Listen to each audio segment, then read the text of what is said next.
తెలంగాణలో భారీగా ఐఏఎస్ అధికారుల బదిలీలు జరిగాయి. 44 మంది అధికారుల్ని బదిలీ చేస్తూ ప్రభుత్వం ఉత్తర్వులు జారీ చేసింది. జీహెచ్ఎంసీ కమిషనర్ గా ఆమ్రపాలి నియమితులయ్యారు. ఇప్పటిదాకా జీహెచ్ఎంసీ కమిషనర్ గా ఉన్న రొనాల్డ్ రోస్ ట్రాన్స్కో జెన్కో సీఎండీగా బదిలీ అయ్యారు.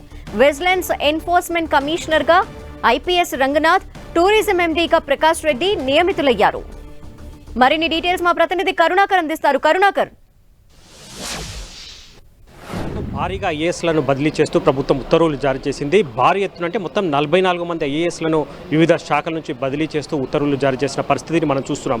ముందు నుంచి కూడా తెలంగాణ ప్రభుత్వం ఏర్పడిన తర్వాత ముఖ్యమంత్రిగా రేవంత్ రెడ్డి పదవీ బాధ్యతలు స్వీకరించిన తర్వాత పరిపాలనా సౌలభ్యం కోసం భారీగా అధికారులందరినీ కూడా బదిలీ చేయాలని చెప్పి నిర్ణయం తీసుకున్నారు. ఈ క్రమంలోనే వరుసగా ఐఏఎస్, ఐపీఎస్ అధికారులను బదిలీ చేస్తూ ఉత్తర్వులు వెలువడుస్తున్న పరిస్థితిని మనం చూస్తున్నాం. మొన్న ఏకంగా 20 మంది ఐపీఎస్ అధికారులు, వివిధ కేటగిరీలో ఉన్న ఐపీఎస్ అధికారులను వివిధ కమిషనరేట్లకు బదిలీ చేసిన పరిస్థితిని మనం చూస్తున్నాం. అంతకుముందుకు జిల్లా కలెక్టర్లను కూడా భారీ స్థాయిలో బదిలీ చేసిన పరిస్థితిని మనం చూసాం. ఇప్పుడు ఏకంగా 44 మంది ఐఏఎస్లను బదిలీ చేశారు. అందులో ప్రధానంగా కీలక శాఖలు ఎనర్జీ కావచ్చు, ఎడ్యుకేషన్ కావచ్చు, ఆర్థిక శాఖ కావచ్చు, లేదంటే జీహెచ్ఎంసీ కావచ్చు. జీహెచ్ఎంసీ కమిషనర్గా ఉన్న రొనాల్డ్ రాస్ను ఎనర్జీ డిపార్ట్మెంట్కు బదిలీ చేసిన పరిస్థితి, జీహెచ్ఎంసీ కమిషనర్గా ఆమ్రపాలిని బదిలీ చేసిన పరిస్థితి. ఎవరైతే కాంగ్రెస్ ప్రభుత్వం యొక్క ప్రాధాన్యత అంశాలను సరిగ్గా అమలు చేస్తారో, కాంగ్రెస్ పార్టీ చేపట్టిన అభివృద్ధి సంక్షేమ కార్యక్రమాలను సమర్థవంతంగా అమలు చేస్తారో వాళ్ళందరినీ కూడా ఆయా అధికారులను గుర్తించి ప్రభుత్వం వారిని ఆయా శాఖలను అప్పగించినట్టు తెలుస్తున్న పరిస్థితిని మనం చూస్తున్నాం. ధనలక్ష్మి. థాంక్యూ కరుణాకర్.